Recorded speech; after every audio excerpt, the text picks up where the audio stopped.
नमस्कार, स्वागत है आपका। और लगातार बजट पर पल पल के अपडेट हम आप तक पहुंचा रहे हैं और इसका विश्लेषण करने की कोशिश कर रहे हैं। दरअसल बता दें आपको कि सदन में आम बजट पेश हो चुका है और ऐसे में क्या खास आपके लिए रहा इस बजट में, वो आपको बता रहे हैं। वित्त मंत्री निर्मला सीतारमण ने इस बजट को पेश किया है और इस बजट में सीधे तौर पर मिडिल क्लास को बड़ी राहत दी है। बजट में कई बड़े ऐलान किए गए हैं जिससे कि लोगों को सीधे राहत मिल सके। वेतनभोगी लोगों के लिए सरकार का बड़ा ऐलान है। जो नौकरी पेशा लोग हैं उनके लिए बड़ा ऐलान यहां पर किया है। साथ ही 12 लाख रुपए तक की आमदनी पर अब कोई भी टैक्स आपको नहीं देना होगा, अब आयकर आपको नहीं लगेगा। दरअसल बता दें कि वरिष्ठ नागरिकों के लिए टीडीएस में छूट दे दी गई है और एक राहत यहां पर जिस की उम्मीद की जा रही थी वो दी गई है। 36 जीवन रक्षक दवाएं ऐसी हैं जिनको बेसिक कस्टम ड्यूटी से छूट दे दी गई है। दरअसल बता दें आपको कि ऐसे बड़े सारी राहतें यहां पर सरकार की तरफ से दी गई है जिससे सीधे सीधे आम आदमी को फायदा होगा, आम आदमी को फायदा मिल सकेगा। एमएसएमई सेक्टर को बूस्ट करने की बात की गई है। विदेशी निवेश पर उदार नीति की बात की गई है। स्टार्टअप के लिए फंड का ऐलान किया गया है। सभी सरकारी स्कूलों में ब्रॉडबैंड कनेक्टिविटी होगी, इस बात को कहा है निर्मला सीतारमण ने। किसान क्रेडिट कार्ड की लिमिट जो है वो अब 3 लाख से बढ़ाकर 5 लाख कर दी गई है। आयकर कानून को आसान भाषा में लिखा जाए, ये बात उन्होंने की है ताकि टैक्स पेयर के लिए जो आईटीआर फाइल करना है वो आसान हो जाए। और ऐसे में आपको बता दें कि टैक्स पेयर के लिए अनुपालन को आसान बनाया जाएगा। टीडीएस में सुधार किया जाएगा। वरिष्ठ नागरिकों के लिए 50 से 1 लाख किया जाएगा। बता दें आपको 50,000 से अब 1 लाख कर दिया जाएगा। टीडीएस टीसीएस में उदारता होगी और साथ ही 7 लाख से 10 लाख किया गया है टीसीएस। तो एक बड़ी राहत यहाँ पर देने की कोशिश और कुल मिलाकर इस बजट को दरअसल आम लोगों के लिए कहा जा रहा है। ये कहा जा रहा है कि मिडिल क्लास फैमिली के लिए इस पूरे बजट को बनाया गया है और काफी ज्यादा राहत यहाँ पर मिली है क्योंकि जिस तरह से महंगाई बढ़ी उस वक्त उस हिसाब से टैक्स स्लैब में भी उतनी छूट सरकार की तरफ से नहीं दी गई थी। पहले 7 लाख था और अब इसको सीधे बढ़ाकर 12 लाख कर लिया, यानी कि जिसकी 1 लाख रुपए आमदनी है महीने में उसको अब बिल्कुल भी टैक्स नहीं देना होगा। 10 क्षेत्रों पर जोर की बात उन्होंने कही। गरीब, नारी, स्वास्थ्य पर ध्यान रहेगा। मैन्युफैक्चरिंग को बढ़ावा देने की बात की, रोजगार पर ध्यान देने के लिए, और ये कहा कि जो स्किल्स हैं उनको बढ़ाने की कोशिश यहाँ पर की जाएगी ताकि जो लोग हैं वो ज्यादा से ज्यादा रोजगार पा सके, ऐसे बन सके कि रोजगार दे भी सके 4 लोगों को।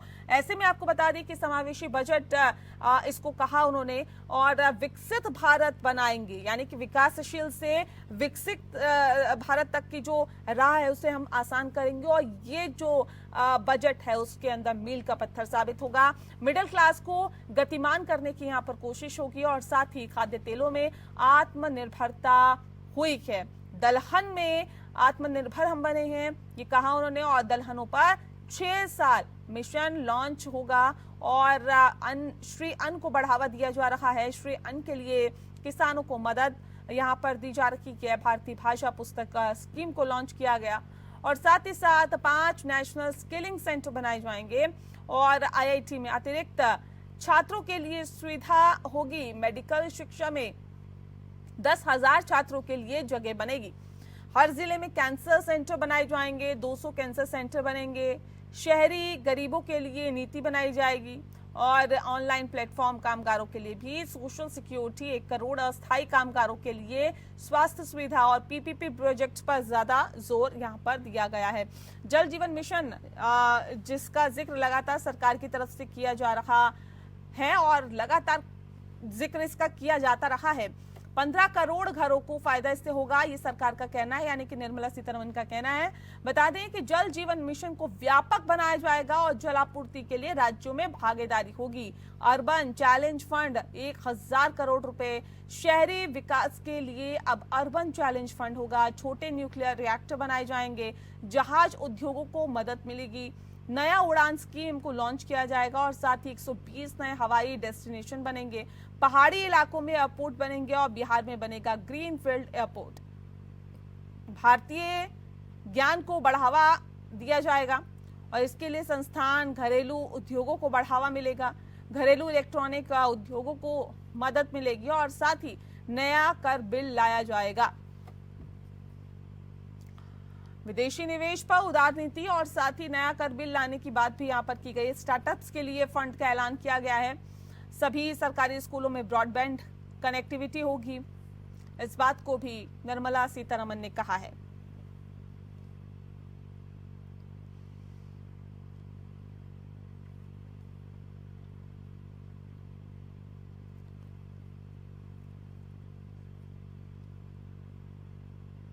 तो टीसीएस में उदारता होगी और साथ ही 7 लाख से 10 लाख किया जाएगा, कर दिया गया है टीसीएस। तो यानी कि एक बड़ी राहत यहां पर देने की कोशिश की गई।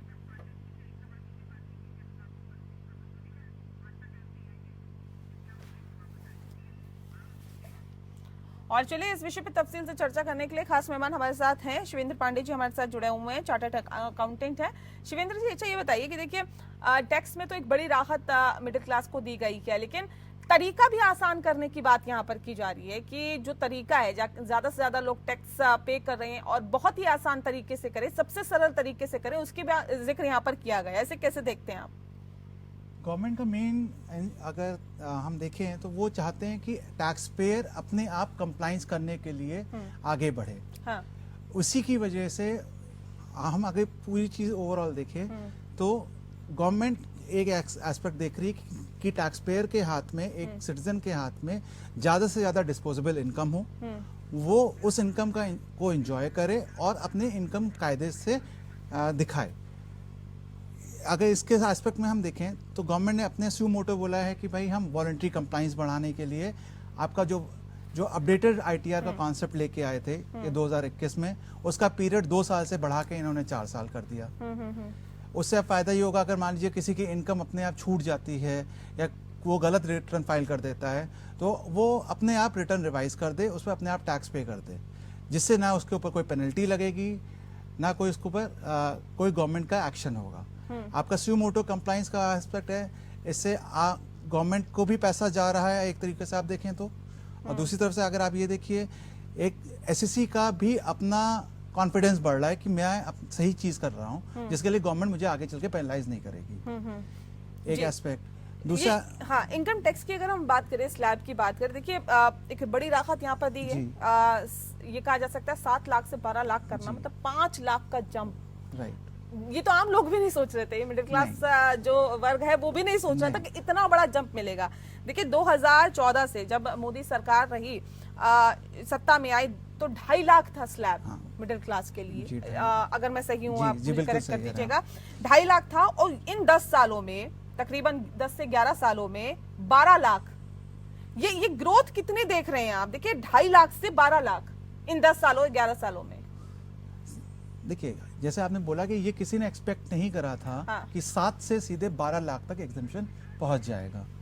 बट अगर हम एक तरीके से देखें ओवर द पीरियड जो 10 सालों में मेरा इन्फ्लेशन भी बढ़ा है और जो मेरी कॉस्ट ऑफ लिविंग बढ़ी है, उसके हिसाब से ये एक पब्लिक डिमांड कर रही थी कि मेरे एग्जम्पशन लिमिट्स बढ़ें।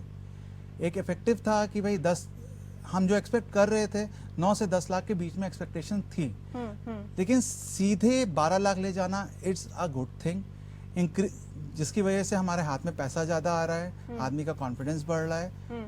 और दूसरी चीज ये, लेकिन एक चीज है कि ये इन्होंने सिर्फ न्यू रिजीम में किया है, ये चीज ध्यान रखा जाए।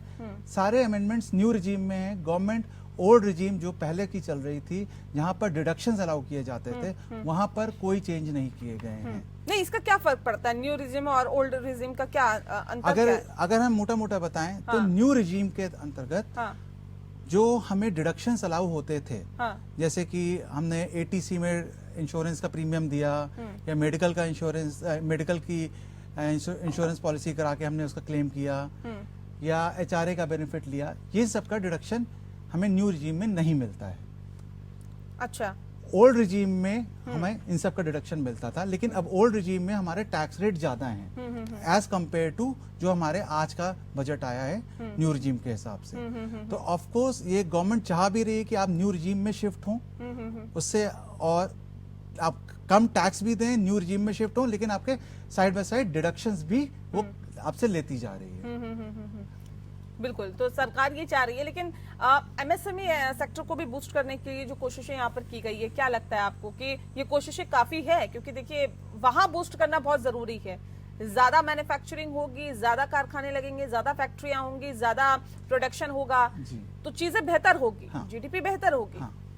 सो इफेक्टिवली अगर हम देखें तो ये एक कंसोलिडेटेड अप्रोच है गवर्नमेंट की कि आप एमएसएमई सेक्टर को बढ़ाएंगे, आप वहाँ एम्प्लॉयमेंट बढ़ाएंगे, वहाँ जो भी एक्टिविटीज होंगी उससे गवर्नमेंट की इनकम होगी, एम्प्लॉयमेंट बढ़ेगा, आदमी के हाथ उसके हाथ में सैलरी आएगी, वो भी गवर्नमेंट उस पर टैक्स नहीं ले रही है, एक 12 लाख रुपए तक की लिमिट की। तो एक जो सेल्फ कॉन्फिडेंस की बात है, चाहे वो एक एमएसएमई एंटरप्रेन्योरशिप की तरफ से देखे, चाहे एक काम करने वाले की तरफ से देखे, गवर्नमेंट ने दोनों को एक विन विन सिचुएशन दिया है इस बजट के थ्रू। ठीक है, चलिए और भी कुछ खास मेहमान हमारे साथ इस वक्त जुड़ रहे हैं, तो उनका भी रुख कर लेते हैं हम। डॉक्टर विनय कुमार इस वक्त हमारे साथ जुड़ गए हैं, एडवाइजर है एमएसएमई चैम्बर ऑफ इंडिया के। बहुत स्वागत है विनय जी आपका। हमारे साथ इस वक्त डीएस मिश्रा जी भी जुड़ रहे हैं, जो कि पूर्व मुख्य सचिव हैं यूपी के। बहुत स्वागत है सर आपका भी। सबसे पहले हम रुख कर लेते हैं डॉक्टर विनय कुमार जी का। डॉक्टर विनय जी, एमएसएमई को बूस्ट करने के लिए क्या लगता है कि इतनी ही कोशिशें यहाँ पर की गई जितनी की जानी चाहिए थी? ये बजट एमएसएमई के लिए कैसा है? बजट एमएसएमई के लिए बहुत अच्छा है, परंतु प्रायः ये देखा गया है कि हमारे यहाँ कई लैब्स है, विभागों में तालमेल की कमी पाई जाती है। इसको भी दूर करने की जरूरत है, जिससे किसी भी छोटे उद्योग वाले को या मध्यम उद्योग वाले को तुरंत सहायता मिल सके। किस तरह की दिक्कतों का जिक्र किया आपने? जैसे स्वीकृति से लेके बाकी प्रक्रियाओं में विभागों में तालमेल अभी भी नहीं है, जिस तरीके से हमारे आदरणीय प्रधानमंत्री जी चाहते हैं जी। उस तालमेल को बनाने से और अधिक स्पीड से हम आगे बढ़ेंगे। ठीक है, ठीक है। वीएम सिंह जी भी हमारे साथ जुड़ गए हैं इस वक्त और किसान नेता हैं। वीएम सिंह जी, बहुत बहुत स्वागत है आपका। मैं बाकी गेस्ट का रुख करूं उससे पहले वीएम सिंह जी आपका रुख कर लेती हूं। सर, सवाल इस बात को लेकर, देखिए किसानों को भी एक बड़ी राहत की उम्मीद थी। बजट किसानों के लिए कैसा है, आप लोगों के लिए कैसा है सर? देखिए, पहली चीज अगर देखें अंतर्राष्ट्रीय आप देखें हालात देखें तो कनाडा के साथ रिलेशन खराब हो रहे हैं, यूरोप के साथ खराब हो रहे हैं। जो भी कारण है कि वहाँ की इकोनॉमी कम है, हमारी इकोनॉमी अच्छी है, लोग वापस आ रहे हैं, बच्चे वापस आ रहे हैं जो यहाँ से भाग गए थे, जिन्होंने पलायन कर लिया था वापस आ रहे हैं। उनकी जीविका को देख के बजट होना चाहिए था जरूर किसानों के लिए। हाँ। किसान के बच्चे क्यों गए थे? क्योंकि यहाँ खेती मुनाफे वाली नहीं थी, इसलिए खेती के ऊपर जोर देना चाहिए था।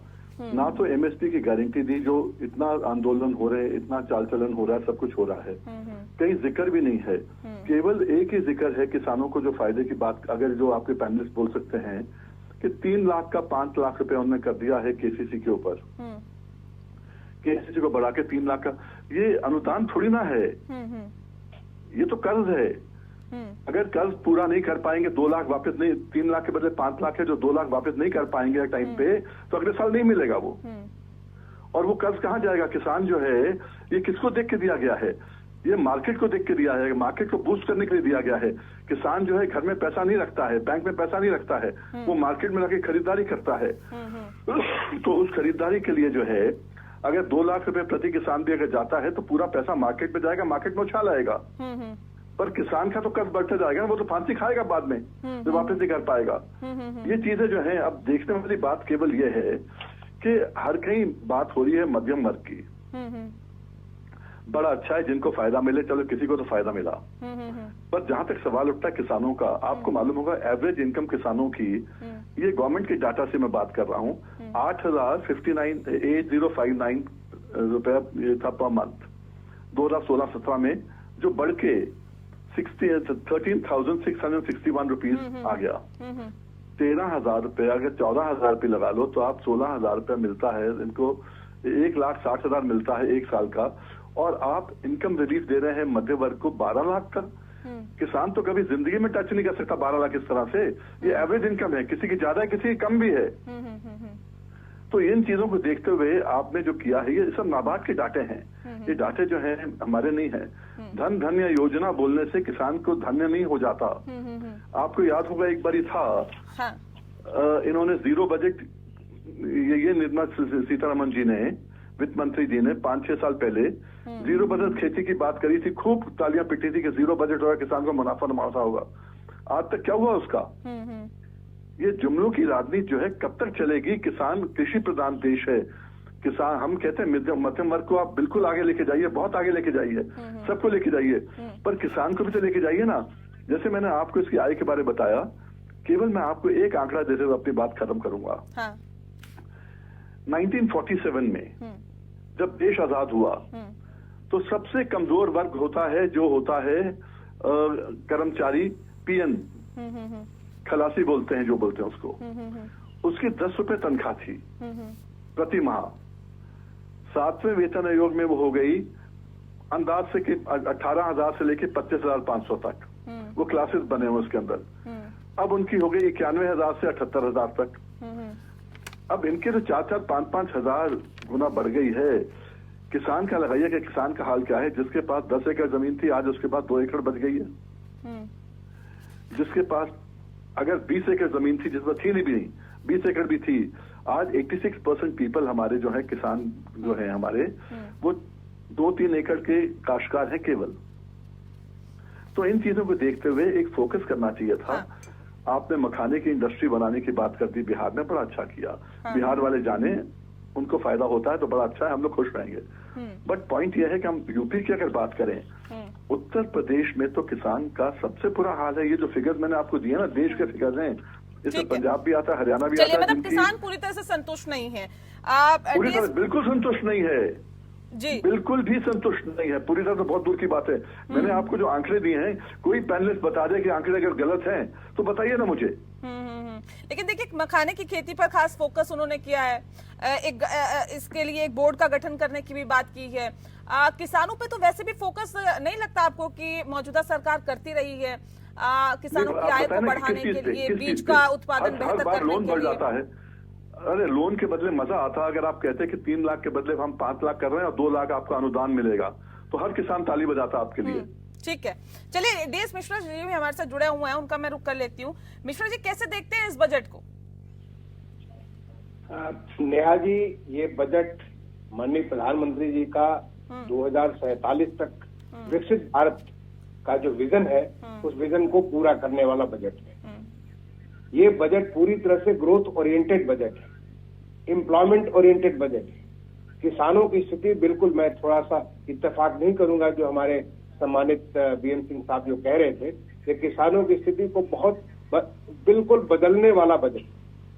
आप सोचिए, देखिए, एक एस्पिरेशनल डिस्ट्रिक्ट का जो एक शुरुआत किया गया था 115 जनपदों में, और वहां की स्थिति किस प्रकार से तेजी से बदली है। मैं उत्तर प्रदेश के मुख्य सचिव के रूप में इसको देख रहा था, किस प्रकार से हमारे जो 8 जनपद थे उत्तर प्रदेश के स्पेशल डिस्ट्रिक्ट के, कैसे वहां के सारे इंडिसेस बदल गए।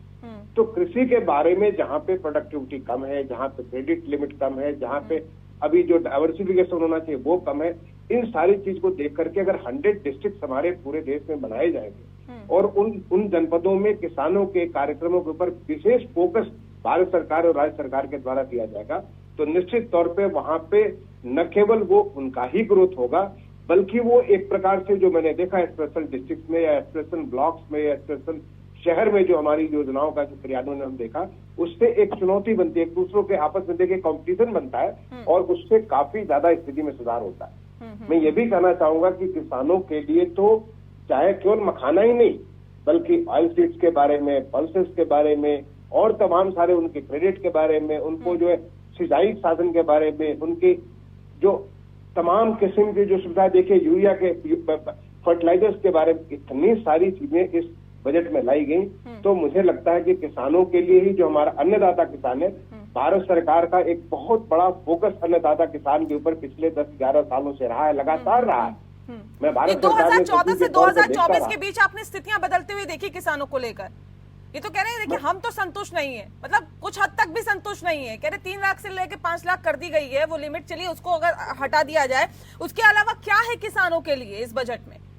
देखिए, किसानों के लिए नेहा जी, मैं खुद एक किसान का बेटा हूँ, मेरे घर में खेती होती है। हाँ। मैंने देखा परिवर्तन, पिछले बचपन से देखा कि किस प्रकार से परिवर्तन, और हाँ। पिछले 10-11 सालों में कैसे किसानों की सिंचाई की सुविधा बढ़ी है, किसानों के लिए, उनको आत्मनिर्भर कृषि के लिए तमाम सारे साधन बढ़े हैं, कैसे उनका डाइवर्सिफिकेशन हुआ है, कैसे श्री अन्न का जो फिर से दोबारा हमारे जो पहले बिल्कुल खत्म हो गया था, श्री अन्न दोबारा आया है, कैसे हॉर्टिकल्चर और फ्रूट्स के ऊपर एक फोकस बढ़ा है, कैसे फिशरीज कल्चर के ऊपर एक फोकस बढ़ा है। आप देखिए कि माननीय वित्त मंत्री जी ने तमाम सारे किसानों के एक्सपोर्ट्स के बारे में, कैसे उनकी आय बढ़ सकती है, इसके बारे में इतनी तेजी से प्रयास हुआ है।